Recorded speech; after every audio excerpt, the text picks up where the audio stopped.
स्वागत है आपका कोडेक्स टीम में। तो आज हम करने जा रहे हैं leet code 191 number of one bits. वैसे तो ये बहुत इजी क्वेश्चन है, पर आज हम इसकी 3 अप्रोचेस देखेंगे। एक तो ब्रूट फोर्स है जो ऑर्डर ऑफ एन में होती है, ठीक है, ऑर्डर ऑफ एन में, जिसमें एन क्या होता है, हमारा द नंबर होता है जो बाइनरी रिप्रेजेंटेशन में लिखा होता है, ठीक है। तो ये तो आप शायद कर चुके होंगे या करा होगा, तो स्किप मार देना। एक आती है इसकी ऑप्टिमाइज अप्रोच जो कि ऑर्डर ऑफ के की है, जिसमें हमारा के क्या रिप्रेजेंट करता है, नंबर ऑफ वन बिट्स। मतलब जितनी हमारी बिट्स होती है ना एक, उतना ही। मान लो हमारे पास 1 1 0 0 0 0 या फिर ऐसी कोई बाइनरी रिप्रेजेंटेशन है, ऐसी रैंडमली लिखी है, तो इसकी टाइम कॉम्प्लेक्सिटी ऑर्डर ऑफ 2 होगी इस केस में, ऑर्डर ऑफ के यानी कि नंबर ऑफ वन बिट्स। और यही हमें इसमें इसका इसी का काउंट भी निकालना है। और एक है होता है हमारे पास बिल्ट इन फंक्शन, ठीक है। तो 3 अप्रोचेस देखेंगे। सबसे पहले तो हम बिल्ट इन फंक्शन को ही देख लेते हैं, क्योंकि सबसे ईज़ी वही है। हमें क्या करना है, अपने आंसर में या फिर अपना जो फंक्शन है उसमें सी आउट कर देना है। हम कोड करके भी देखेंगे इसका पूरा। सी आउट कर देना है। एक फंक्शन होता है जिसका नाम होता है पॉप काउंट, ठीक है। ऐसे दो हाइफन हाइफन बोलते हैं, अंडरस्कोर बोलते हैं, अंडरस्कोर मारने हैं। फिर यहाँ पे लिखना है बिल्ट इन।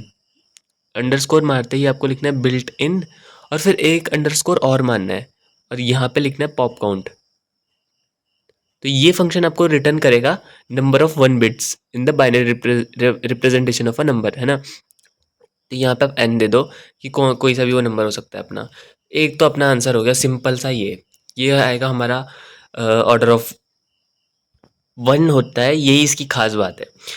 तो ये मतलब एक तरीके से हमारी सबसे ऑप्टिमल अप्रोच हो जाएगी।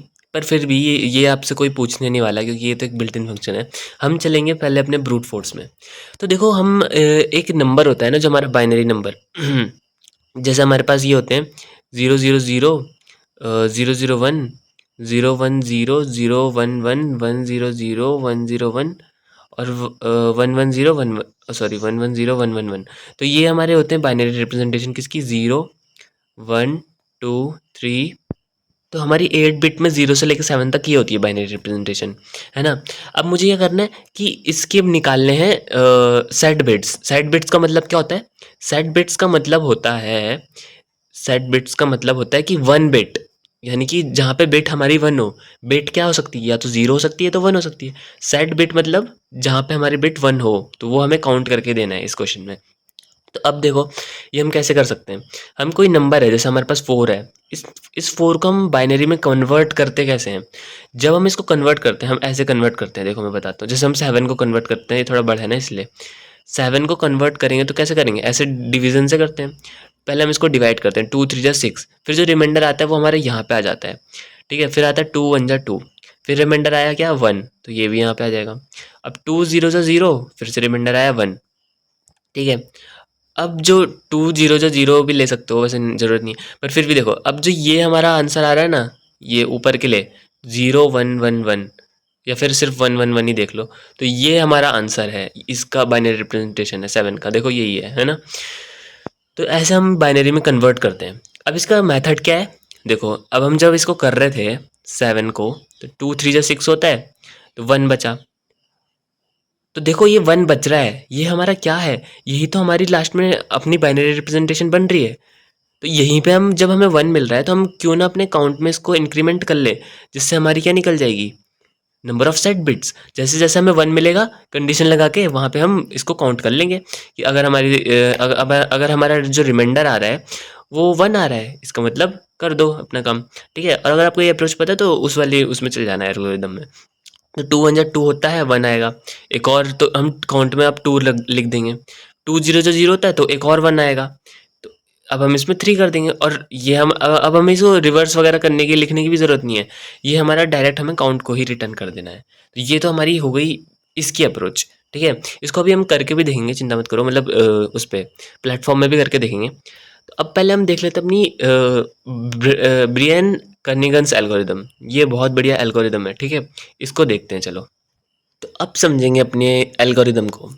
तो देखो, कैसे समझना है हमें एल्गोरिदम को, इसमें हम एक चीज़ देखते हैं। मान लो हमारी n की वैल्यू थी 10, ठीक है। अब ये सिर्फ जो मैं बोल रहा हूँ उस पर ध्यान देना। मान लो हमारी n की वैल्यू थी 10, और इसमें इसकी हमें सेट बिट्स निकालनी है।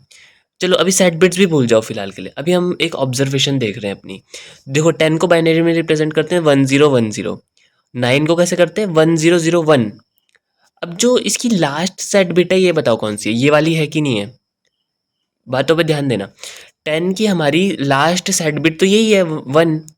अब देखो एक चीज़ करते हैं, इस लास्ट सेट बिट को देखो, मैं सबकी चलो इसी की कर लेते हैं पहले। लास्ट सेट बिट है हमारी ये वाली।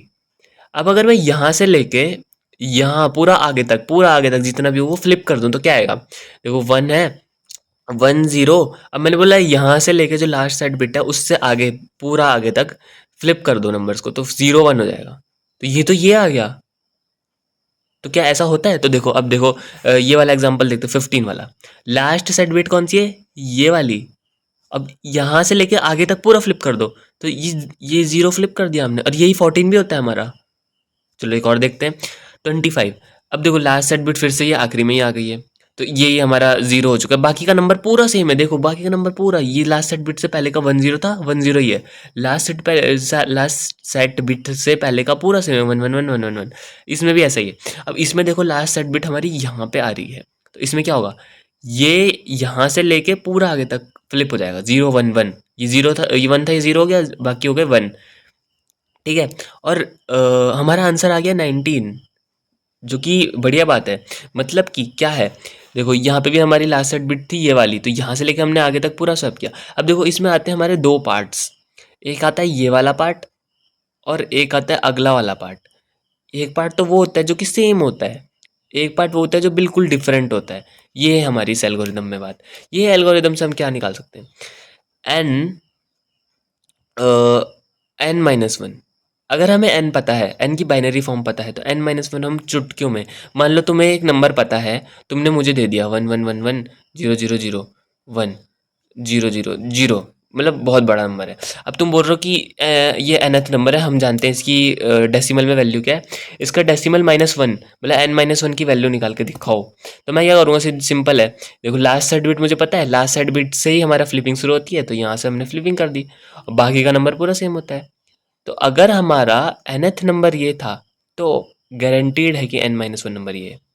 ये एक टेक्निक है, ये एक ऑब्जर्वेशन है। अब हमारी एल्गोरिदम क्या करती थी, हमारी एल्गोरिदम करती थी कि एक 1 सेट बिट को काउंट कर लेती थी। तो ऐसा थोड़ी हो रहा है यहाँ पे। तो देखो ये कैसे होगा, तो देखो जो हम वो करते हैं ना, सबसे पहले एक एग्जांपल लेते हैं बढ़िया सा। देखो 25 वाला एग्जांपल बढ़िया है मेरे लिए, नहीं 20 वाला एग्जांपल बढ़िया है। देखो 20 को हम रिप्रेजेंट करते हैं 10100 से, 20 को एक्स से रिप्रेजेंट करते हैं ना हम, इसको हटाओ। और 19 को कैसे रिप्रेजेंट करते हैं, यहाँ से फ्लिप कर देंगे, अपने आप ही हो जाएगा 0 1 1, है ना। ऐसे करते हैं हम 19 को। अब इसमें खास बात क्या है, यहाँ पे तो बिट्स सेम थी, यहाँ पे अलग थी बिट्स। तो देखो एक ऑपरेशन होता है हमारे पास जिसको बोलते हैं ये, क्या होता है ये, एंड, क्या बोलते हैं इसको, bitwise and operator, bitwise and operator. तो ये क्या करता है, बिटवाइज एंड निकालता है। अब बिटवाइज एंड का मतलब क्या है, जैसे मैंने 1111 है, 1010, इसका बिटवाइज एंड निकालना है। तो कैसे निकालूंगा, 10 को तो जीरो आ जाएगा, 11 का तो 1 आ जाएगा, 10 को 0 आ जाएगा, और 11 का 1 आ जाएगा। तो ये आ गया इसका बिटवाइज एंड, है ना।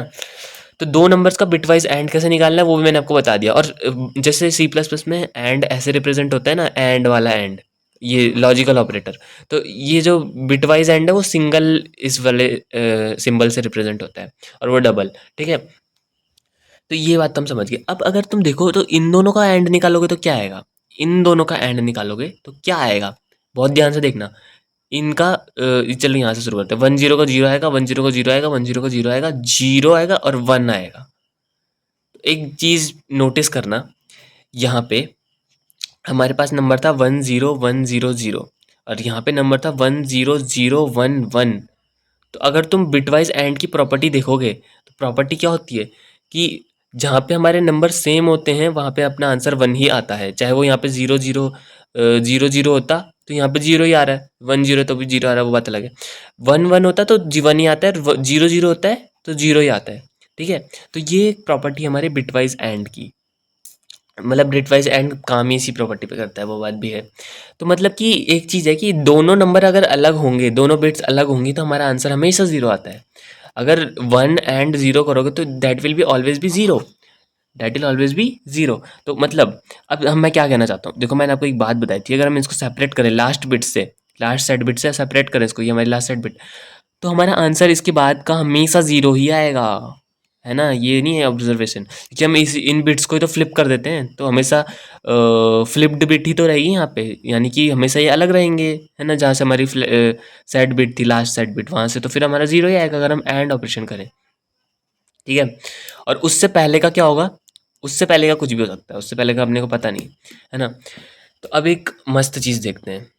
देखो बाइनरी में हम रिप्रेजेंट करते हैं 100 से अपने 4 को, तो अपना 3 क्या होगा, इसको लास्ट सेट बिट यही है तो इसको फ्लिप कर देंगे, 0 1 1 पूरे को फ्लिप करना पड़ेगा, तो ये हमारी हो गई। अब देखो हम क्या करते हैं, हम अपनी बिट्स को फ्लिप करके चेक करते हैं कि हमारी, देखो अगर हम शुरुआत में देखें, मान लो हमारा n = 4 था, तो हमें पता है कि हमारा आंसर 1 आने वाला है, क्योंकि मतलब ऐसे ही अगर हम देखें तो हमें पता है एक तरीके से कि हमारा काउंट जो है सेट बिट्स का वो 1 आने वाला है। अब अपने को क्या करना है, इसको वो करना है, ये बनाना है। कैसे बनाएंगे, एंड ऑपरेशन लगा के, सिंपल। एन हमें गिवन रहेगा क्वेश्चन में, हम क्या करेंगे, एन में ये ऐसे ऐसे कर रहा था, एन हमें गिवन है क्वेश्चन में, हम क्या करेंगे, एन में एन एंड n-1 करेंगे। अगर हम ये करेंगे तो हमारा क्या होगा, एक ऑब्जर्वेशन थी, हमारा जो ये 1 है वो हट जाएगा। देखो 1 0 0 1 0 0 0 1 1, तो इनका एंड ऑपरेशन करा तो क्या आया, 0 0 0, मतलब जो एक 1 था वो हट गया हमारा ओरिजिनल वाले से। अब अगर दूसरा एग्जांपल दूँ, जैसे 1 0 0 1 0, और यहाँ पे अब देखो इसका n-1 क्या आएगा, 1 0 0 0 1, एंड ऑपरेशन करेंगे तो क्या आएगा, 0 0 0 0 1। तो देखो इसमें 2 साइड बिट्स थी, और देखोगे तो आंसर में एक साइड बिट हट चुकी है। तो यही करना है अपने को, यही करना है अपने को। और देखो अब जब हमें ये मिल गया तो यहाँ पे हमारा मतलब काउंट 1 हो जाएगा, एक तरीके से काउंट 1 हो जाएगा। हमने जब एक साइड बिट हटाई अपनी, एक साइड बिट हटा दी अपनी, तो हम उस टाइम उसको काउंट भी कर लेंगे। अब हम ये जो हमें नंबर मिला है इसका n-1 कर देंगे, इसका n-1 क्या आएगा, ये बिट्स फिर फ्लिप हो जाएगी, 1 1 1 1, है ना। अब इसको एंड ऑपरेशन से करेंगे तो क्या आएगा, सारा सारा सारा हमारा 0 आने वाला है। तो एक चीज़ समझे, 0 आया हमारा। अब ये वाली सेट बिट भी हट गई, मतलब जो एक बची थी वो भी हट गई, तो हमारा काउंट क्या हो जाएगा, 2। तो ओरिजिनल आंसर हमारा 2 आ चुका है। और कब तक करा हमने ये ऑपरेशन, जब तक हमें अपना 0 ना मिल चुका हो, ठीक है। तो अब इसको इसमें लगा के देखते हैं, 1 0 0 4 में लगा के देखते हैं, या फिर चलो 0 1 1 3 में लगा के देखते हैं, इस क्योंकि इसमें हमें पता है कि हमें 2 आंसर मिलना है। तो n = हमारे पास है 3 और 0 1 1। अब n = 2 का क्या हो जाएगा हमारे पास, 1 नहीं सॉरी 0 1 0, लास्ट सेट बिट ये है ना, तो यही फ्लिप होगी 0 1 0। अब इसके बीच में एंड ऑपरेशन करेंगे तो क्या आएगा, ये तो 0 आ जाएगा, ये 1 रहेगा, ये 0 आ जाएगा। तो देखो फिर से वही चीज़ हुई, 2 बिट्स थी सेट, एक हट गई, तो एक हट गई तो हमने काउंट को बढ़ा दिया। अब तुम समझ पा रहे हो कि ये ऑर्डर ऑफ के क्यों है, नंबर ऑफ 1 बिट्स, वेयर के represents the number of 1 bits, क्यों है इसकी टाइम कॉम्प्लेक्सिटी। तो देखो 0 1 0 आ चुका है, अब ये अभी 0 नहीं हुआ है, तो हम एक और बार अपना ऑपरेशन परफॉर्म करेंगे। और ये कैसे होता है, ये सिंपल है, n = n एंड 1 कर देंगे, n एंड n-1 कर देंगे। तो इससे क्या होगा, जो n एंड n-1 है वो n में स्टोर हो जाएगा। तो ये n एंड n-1 जो हमने ऑपरेशन किया वो n में स्टोर हो चुका है, तो अब हमारा n एक तरीके से ये बन चुका है। तो अब हम फिर से एक लूप लगा देंगे ऊपर, कुछ ऐसा कुछ करेंगे कि वाइल लूप लगा देंगे, और फिर से ये ऑपरेशन परफॉर्म करेंगे, तो फिर से हो जाएगा। अब फिर से कैसे होगा, n एंड n-1 की वैल्यू क्या आएगी बाइनरी में, इस set bit, last set bit को फ्लिप कर देंगे उससे आगे, तो 0 ये फ्लिप हो जाएगा, ये फ्लिप हो जाएगा, 1 बचेगा। अब इनका एंड ऑपरेशन होगा n के साथ, यानी n के साथ किसका ऑपरेशन हुआ, n-1 का। अब क्या आएगा, 0 0 0, तो अब अपना आंसर 0 आ चुका है। और हम क्या करेंगे, काउंट को एक और बढ़ा देंगे। टोटल काउंट हमने कितना बढ़ाया, 1 2, तो आंसर क्या है 2, और 2 ही इसमें सेट बिट्स हैं हमारे पास। तो कुछ इस तरीके से ये हमारा होने वाला है, ठीक है। तो देखो इसका कोड भी बहुत सिंपल है, बहुत मतलब बहुत ही ज़्यादा सिंपल है। देखो मैं बताता हूँ कोड क्या है इसका, कि हम क्या करेंगे, एक काउंट ले लेंगे, इंट CNT ले लेंगे, जिसको हम इनिशियली रख देंगे 0 पे। हम क्या करेंगे, अब ना वाइल लूप चलाएंगे, while our n is not equal to 0, जब तक हमारा n 0 नहीं हो जाता। देखो क्योंकि पता है ना लास्ट में हमारा n 0 हो रहा था, तो हम लूप को चलाते जाएंगे। अब क्या करेंगे, n = n एंड n-1, ये ऑपरेशन परफॉर्म करेंगे, और ये n में स्टोर होता रहेगा जब तक ये 0 ना हो जाए, और CNT को इंक्रीमेंट करते रहेंगे, सिंपल। बस, और लास्ट में हमें रिटर्न करना है CNT। अब तुम्हें समझ आया कि इसकी ऑर्डर ऑफ के टाइम कॉम्प्लेक्सिटी क्यों है, क्योंकि हम हर बार एक सेट बिट को रिमूव कर रहे हैं। हम क्या कर रहे हैं, हर एक सेट बिट को रिमूव कर रहे हैं। और अगर हम कोई भी बाइनरी नंबर हो, 1 0 1 0 1 0 0 0 1, अगर हम इसमें से इसकी सेट बिट्स को रिमूव कर देंगे या 1 बिट्स को जो 1 रिप्रेजेंट कर रही हैं, वो बिट्स रिमूव कर देंगे तो लास्ट में तो 0 0 0 0 0 0 0 यही बचेगा ना, तो 0 ही बचेगा लास्ट में, है ना? तो हम हर ऑपरेशन में क्या कर रहे हैं, ये वाला ऑपरेशन हमारा क्या कर रहा है, हर बार एक सेट बिट को हटा दे रहा है ना? तो यही था हमारा क्वेश्चन और यही थी हमारी एल्गोरिदम। तो ये हमारा है और अब ये सेट बिट्स को रिटर्न कर देगा। ये अभी भी अगर आपको समझ नहीं आया तो एक और एग्जांपल 1 0 1 0 1 1 0 0। अब देखो इसका ये nth नंबर है, n-1 क्या आएगा 1 0 1 0 1 0 1 1। ये थी लास्ट सेट बिट, यहाँ से मैंने फ्लिप कर दिया। अब इसके लास्ट सेट बिट के आगे का आंसर हमेशा 0 ही आने वाला है क्योंकि हमने ये बिट्स फ्लिप करी हैं और हम एंड ऑपरेशन परफॉर्म करेंगे। दैट्स वाई इनका आंसर 0 ही आएगा। अब यहाँ कुछ भी आए हमें कुछ पता नहीं, पर यहाँ का हमेशा 0 आएगा, इतना पता है हमको। मतलब इसने क्या किया, इस वाली सेट बिट को रिमूव कर दिया है इसने, है ना? यही तो किया है। अब अगली बार हम एक तरीके से ये वाली सेट बिट देख रहे हैं जो यहाँ पे आ रही है अब हमारी, क्योंकि आगे वाली तो रिमूव हो चुकी है। तो ये वाली सेट बिट देख रहे हैं अब हम। ये वाली सेट बिट में क्या होगा, रिमूव हो जाएगा 1 0 1 0 0 1 1 1। तो इसमें एंड ऑपरेशन करेंगे, क्या आएगा 1 0 1 0, इनका 0 आ जाएगा 0 0 0। ऐसे ही करते इसमें और 2 ऑपरेशन और लगेंगे, हर बार हम CNT को इंक्रीमेंट करते रहेंगे, इससे हमारा आंसर आ जाएगा। बहुत सिंपल है। तो चलो अब इसका कोडिंग इम्प्लीमेंटेशन देखते हैं। तो चलो अब इसका कोडिंग इम्प्लीमेंटेशन देखते हैं हम लोग, ठीक है? सबसे पहले हम बिल्ट इन वाला फंक्शन यूज़ कर लेते हैं अपना। क्या था वो हमारा, हमें 1 लाइनर है वो हमारा, तो रिटर्न कर देंगे हम सीधे डबल अंडरस्कोर बिल्ट इन फिर सिंगल अंडरस्कोर पॉप, अरे ये क्या हो गया, पॉप काउंट हमारे पास और n, है ना? तो ये अपना आंसर ला के दे देगा अपने को, ठीक है? ये तो अपना आंसर ला के दे देगा। अब हम देखते हैं अपनी ब्रूट फोर्स अप्रोच, ठीक है? अब ये जल्दी से रन हो जाए। देखो अब हम देखते हैं अपनी ब्रूट फोर्स अप्रोच, इससे तो आ जाएगा आंसर। सबसे पहले हम ब्रूट फोर्स में लेंगे अपना काउंट, फिर हम लेंगे जब तक हमारा वाइल लूप में n जो था वो 0 नहीं हो जाए तब तक हमें चलाना था अपना n, है ना? तो क्या करना है हमें, अगर हमारा जो n%2 है, इसका जो रिमाइंडर है वो अगर 1 बच रहा है तो मतलब कि एक सेट बिट है, तो इसमें हमें क्या करना है, इसमें हमें काउंट को इंक्रीमेंट कर देना है अपना। तो CUNT प्लस प्लस, ओ सॉरी, काउंट को प्लस प्लस कर देना है और उसके बाद क्या करना है, n को डिवाइड कर देना है 2 से, ठीक है? और उसके बाद हमें लास्ट में क्या करना है, अपना रिटर्न कर देना है काउंट को। बस अब रन करते हैं इसको।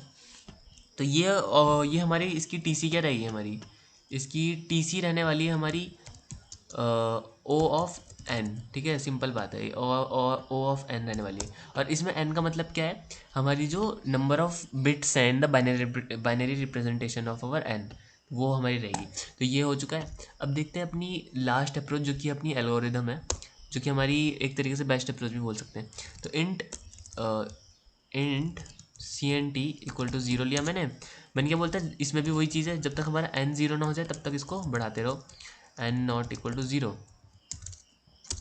अब हम क्या करेंगे, n के साथ n का ही n के साथ n एंड n-1 का वो करेंगे हम बिटवाइज एंड, और क्या करेंगे CNT को प्लस प्लस, CNT था हमारा पास, CNT को प्लस प्लस किया और रिटर्न CNT कर दिया। तो CNT इससे क्या हो रहा है, हमारी एक एक बिट हट जा रही है हर बार हर ऑपरेशन में, ठीक है? दैट्स वाई हमारी इसकी टाइम कॉम्प्लेक्सिटी भी ऑर्डर ऑफ k है।